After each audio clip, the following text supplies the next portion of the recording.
Et on se retrouve aujourd'hui dans une vidéo dans laquelle je vais répondre aux choses que vous êtes persuadés de savoir sur moi. Mais avant de commencer, je tiens à remercier Poulpeo qui sponsorise cette vidéo. Poulpeo qui est un site de cashback. Le cashback c'est simple, tu achètes, tu récupères un pourcentage de ce que tu dépenses sur une cagnotte et à partir de 10 €, tu peux demander à ce que ça te soit reversé directement sur ton compte bancaire. Oui, c'est gratuit, c'est sans engagement. Pour pouvoir bénéficier donc du cashback Poulpeo, je t'invite donc à t'inscrire. Attention, clique bien sur j'ai un code de parrainage et indique le code WENDIJ, attention majuscule. Ce code va te permettre non pas d'avoir 3 € offerts à l'inscription, mais 5 € offerts à l'inscription directement sur ta cagnotte Poulpeo. Une fois que tu es inscrit et sur le site de Poulpeo, tu as une barre de recherche en haut. Tu vas noter le nom de la boutique sur laquelle tu souhaites faire tes achats. Il y a plus de 1800 boutiques partenaires avec sur lesquelles tu peux avoir en fait du cashback.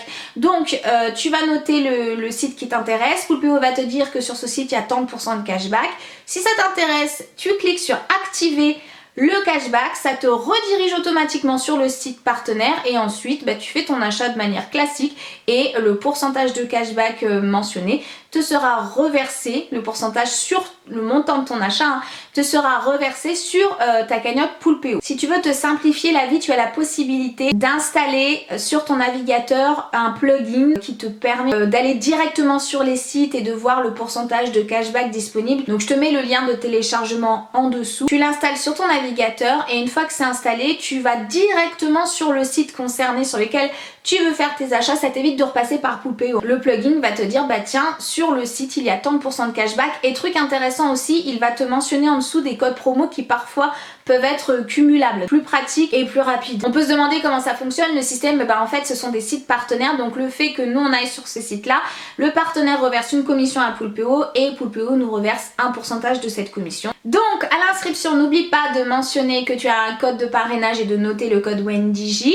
Si ça t'intéresse, tu as le plugin disponible pour gagner du temps et que ce soit encore plus pratique. Il y a un concours qui est ouvert jusqu'au 14 juin. L'un d'entre vous va gagner 100 € sur sa cagnotte Poulpeo. Pour participer, les personnes qui auront fait leur inscription avant le 14 juin et enregistré au moins un cashback sur le site de Poulpeo auront la possibilité d'être tirées au sort par Poulpeo et donc d'avoir 100 € de reversés sur leur cagnotte. Parenthèse terminée, maintenant on passe au sujet de la vidéo avec les affirmations que vous m'avez communiquées à mon sujet. C'est parti. Tu regrettes ton opération et ses contraintes. Alors je vous ai fait une vidéo à ce sujet, je vous l'attache juste ici. J'aurais aimé ne pas faire ce bypass, mais en ce qui concerne l'opération en elle-même, non, je la regrette pas. Tu souffres de ton hypersensorialité et hyperlucidité du monde. Ça oui, l'hypersensorialité c'est des détails comme par exemple, moi c'est beaucoup l'ouïe. Mon téléphone n'est jamais en sonnerie, ça me crispe quand ça sonne. Quand par exemple je suis dans un endroit où il y a trop d'informations, il y a de la musique, il y a des gens qui parlent, il y a trop de gens qui crient, il y a, vous voyez, où derrière, à côté il y a, je sais pas, des voitures qui arrêtent à passer, ça va me fatiguer très très vite, voire me donner la migraine. Et l'hypersensorialité, le problème aussi c'est par rapport à ce que je vais ressentir, par rapport à mes intuitions, parce qu'on n'est pas toujours sûr d'avoir raison et pourtant il y a ce truc à l'intérieur, pour ceux qui sont concernés je pense que vous voyez, il y a ce truc à l'intérieur qui te dit, ça peut être le cas pour quand tu sens pas quelqu'un par exemple. T'as ce truc à l'intérieur qui te dit non, et tout le monde te dit mais si, cette personne elle est trop cool et tout. Tu finis souvent par avoir raison, mais du coup t'essaies de te persuader que c'est dans ta tête, et c'est pas toujours simple. Et l'hyperlucidité, je mettrais ça dans le fait que le problème c'est que c'est surtout l'hyperactivité un peu cérébrale, tu vois, le fait de tout analyser, de tout essayer de comprendre, que le cerveau il fonctionne tout le temps, parce que du coup ça fait de moi quelqu'un d'insomniaque, ça fait de moi quelqu'un qui fatigue beaucoup et qu'on dirait de moi que je suis quelqu'un qui se prend la tête, et c'est complètement le cas. Tu vas me dire un petit truc, ça y est, je vais partir dans des réflexions bien trop longues. Pour certaines personnes qui me disent souvent mais Wendy tu te prends trop la tête, mais je peux pas faire autrement. Tu aimes tout gérer, tu aimes t'occuper de toi, et tu n'es pas maman poule. Alors oui, j'aime tout gérer, ça complètement, ça a été un gros problème quand je suis devenue maman, parce que je voulais tout faire, je voulais être bien sur tout rapport, je voulais être celle qui faisait bien manger, qui avait un intérieur parfait, être la maman parfaite, être la femme parfaite. Enfin, vous voyez, je me mettais une pression toute seule hein, parce que jamais Jean-Charles m'a dit quoi que ce soit. Et du coup j'avais toujours l'impression d'être insuffisante dans tout parce que je m'éparpillais. Donc j'ai appris à, c'est ce que j'appelle déléguer, ce qui est horrible comme terme, mais j'ai appris tout simplement à laisser faire les autres personnes, même si c'est pas fait comme moi je veux, mais j'ai appris à laisser faire. C'est pas un exercice qui est simple pour moi, donc oui, j'aime tout gérer, et c'est même pas tant que j'ai pas le choix, c'est vraiment dans ma personnalité en fait. J'aime m'occuper de moi, oui j'aime m'occuper de moi, mais je dirais que ces derniers temps j'ai un peu laissé, enfin je pense que c'est par rapport à la grossesse là où j'ai la flemme de le faire, mais à la base j'aime beaucoup ça. Et je sais que par exemple quand je suis devenue maman, j'ai un peu souffert de ça, d'avoir moins de temps pour moi, moins de temps pour s'occuper de moi. Alors déjà je suis enfant unique, donc j'ai toujours eu beaucoup de choses autour de moi et j'ai vécu très très longtemps toute seule. Donc ne s'occuper de moi, que de moi, ne s'intéresser qu'à moi, c'était un peu mon truc quoi. Et c'est vrai que quand j'ai été en couple et quand en plus j'ai eu un enfant et tout ça, bah ça n'a pas toujours été évident. Quand je me suis installée avec Jean-Charles et quand on a eu le premier enfant et tout ça, ça n'a pas été super simple pour moi parce que j'ai cette part en moi qui est plutôt égoïste et que j'assume pleinement, qui disait oh mais je suis où moi là-dedans. Donc c'est vrai que m'occuper de moi, oui j'aime ça, mais disons que la force des choses fait que quand on devient maman, il faut décrocher, faire le deuil de son ancienne vie. Enfin, en tout cas, moi c'est comme ça que j'ai vécu les choses.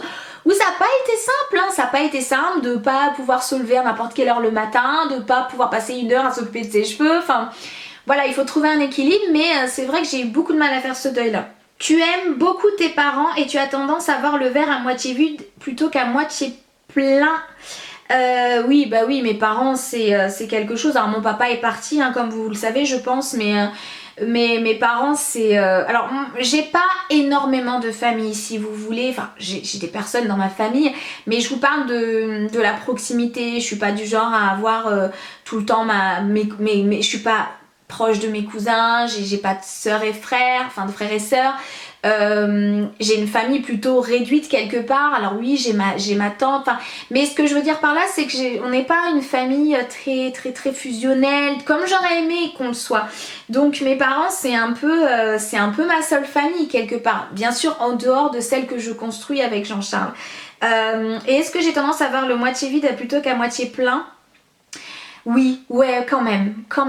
Si je suis honnête avec moi-même, même si j'essaie toujours d'être positive et tout, oui, j'ai tendance à quand même... voilà. Je suis rigolote et sympa. Alors oui et non. J'aime l'humour, j'aime rigoler, j'aime faire rire, mais ce trait de caractère d'être très rigolote et tout ça, ça a tendance à s'être calmé. Alors, pour des raisons que j'explique assez simples, enfin qui sont assez simples, c'est du fait que j'ai plus envie d'être le clown de service et j'ai plus besoin d'être le clown de service. En fait, vous voyez, j'ai plus besoin d'avoir cette carapace parce que comme je le dis toujours, il n'y a pas plus triste qu'un clown. C'est une de mes devises. Et donc rigolote bien sûr, enfin j'aime bien rire, mais j'ai plus besoin d'être ce centre de l'attention qui fait rire. Enfin voilà, je suis plus du tout là-dedans.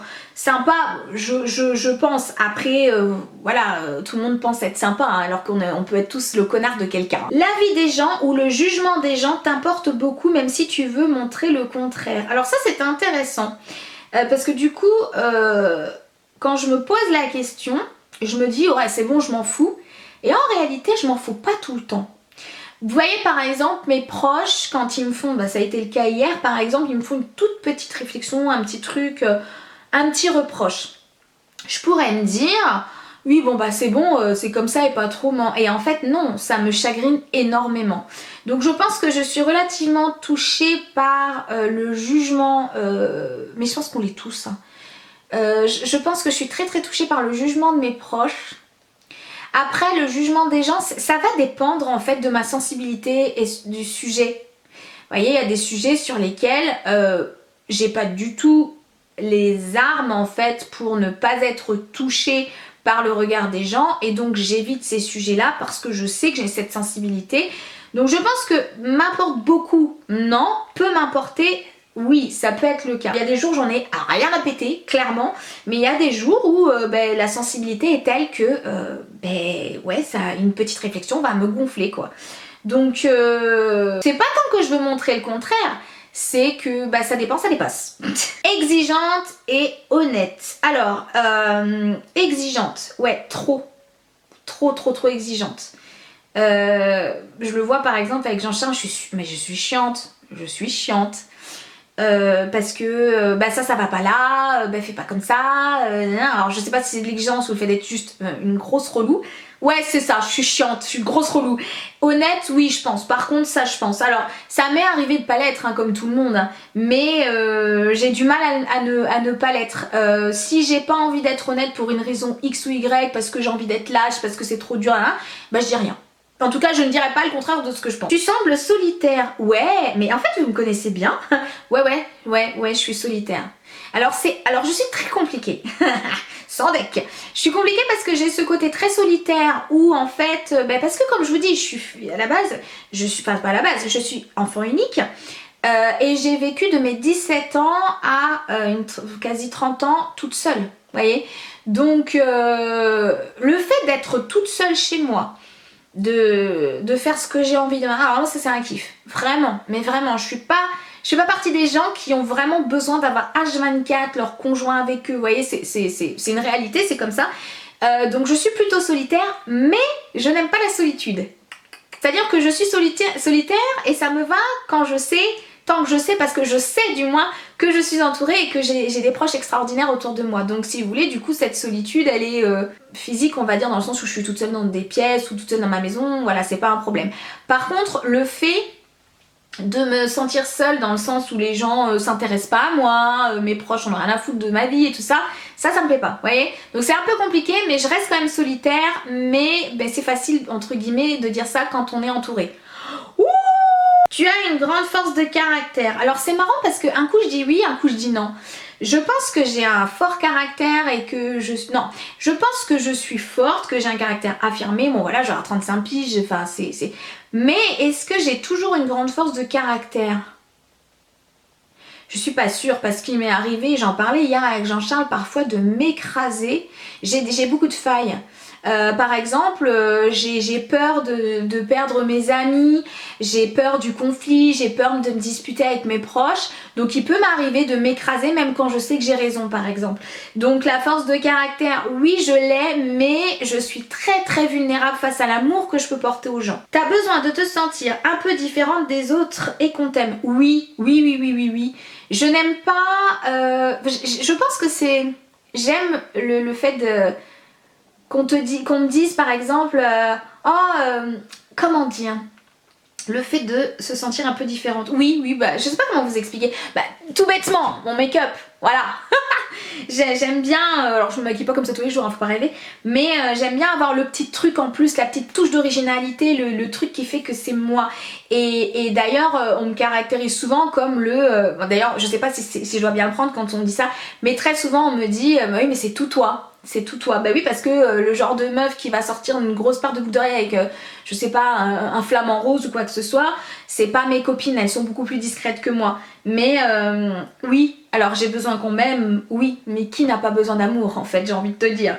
Alors, je dirais parfois que tu as un côté bipolaire, le matin tu penses blanc puis l'instant d'après rouge. Oui. Alors la bipolarité, attention, il faut pas l'employer à mauvais terme, à mauvais escient, la bipolarité c'est une maladie. Et une maladie que je pensais avoir et que j'ai posé la question à ma psychologue qui m'a confirmé que non, ce n'était pas le cas. Souvent on confond la cyclothymie et la mauvaise gestion des émotions ou un être très émotionnel, très hypersensible à la bipolarité. Attention, la bipolarité c'est pas changer d'avis, non c'est plus compliqué que ça. La bipolarité, il y a des phases de maniaquerie, il y a des phases vraiment très particulières qui durent un peu plus dans le temps. Donc je vois ce que tu veux dire dans le côté bipolaire, moi je dirais plutôt que je suis cyclothymique. Et que je fonctionne que aux émotions, donc je peux très bien le matin me réveiller de bonne humeur, avoir une petite baisse de régime et avoir plus envie de parler. Enfin voilà, j'ai ce côté-là qui est très chiant. C'est ce que je trouve un peu instable dans mon caractère. Je vous parle comme je pense, hein. C'est ce que j'ai tendance à trouver assez instable dans mon caractère et ce que j'aime pas forcément, tu vois. Je préférais avoir un caractère beaucoup plus stable comme Jean-Charles A par exemple, où il est toujours voilà, linéaire. Moi j'ai rien de linéaire, c'est toujours dans les extrêmes. C'est soit je suis hyper emballée, j'ai plein de trucs à dire, soit j'ai rien envie de dire. Et ouais, donc ça je suis complètement d'accord. Je suis complètement d'accord là. Je pense que tu es en manque de reconnaissance sur les réseaux. Alors ça aurait pu être vrai il y a de ça quelques années parce que par exemple je cherchais à montrer que j'avais une grande bouche, j'ai cherché à me démarquer, je voulais qu'on me voie, je voulais qu'on m'entende, quitte à faire des dramas pour rien. Aujourd'hui je suis pas en manque de reconnaissance sur les réseaux parce que je ne trouve pas qu'on a de la reconnaissance sur les réseaux en fait. D'ailleurs je suis beaucoup moins... beaucoup moins dessus, je suis beaucoup moins productive, donc ça a été vrai, je pense, le besoin de reconnaissance sur les réseaux, mais qui n'a pas besoin de reconnaissance sur les réseaux à partir du moment où tu t'exposes? Je pense que tu as besoin qu'on te... tu vois? Donc quelque part ça fait partie du package, mais aujourd'hui non, pas du tout. Je sais que tu es une bonne maman et que tu es quelqu'un de sincère et je pense timide. Alors bonne maman, on est... voilà, ça sortait du cœur.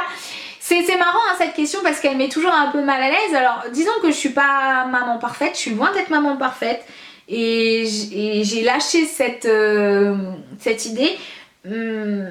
Disons que je fais disons que je fais de mon mieux et c'est déjà pas mal. Sincère, oui je pense. Timide, eh ben oui ça peut arriver. Ouais, ça peut arriver. Si je vais dans un endroit que je ne connais pas, avec des gens que je ne connais pas, dans un contexte que je connais pas, oh, bah je suis en stress, je suis angoissée et tout. Par contre, si je suis en terrain conquis, ça va. Mais la timidité, effectivement, ça peut être un de mes traits. Pas la timidité.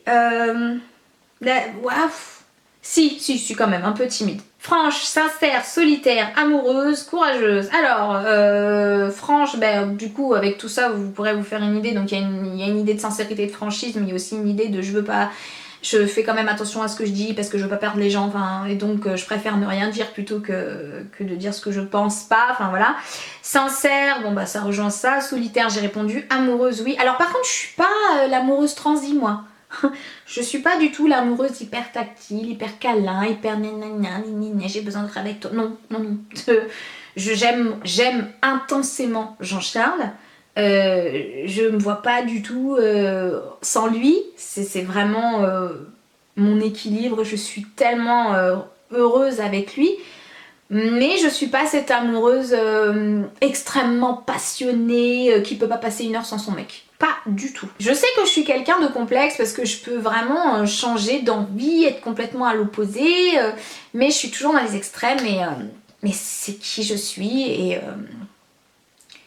et j'ai pas envie de changer qui je suis foncièrement. C'est la seule chose sur laquelle je veux travailler. Sur réussir à être quelqu'un d'en colère, enfin pas être en colère tout le temps, ça n'a aucun sens, mais je veux dire réussir à manifester cette émotion qui est, je regarde le temps là, réussir à manifester cette émotion qui est la colère que j'ai du mal à manifester en fait. Donc moi la colère je la manifeste très peu. Quelle est l'émotion que vous manifestez le moins? Moi c'est vraiment la colère.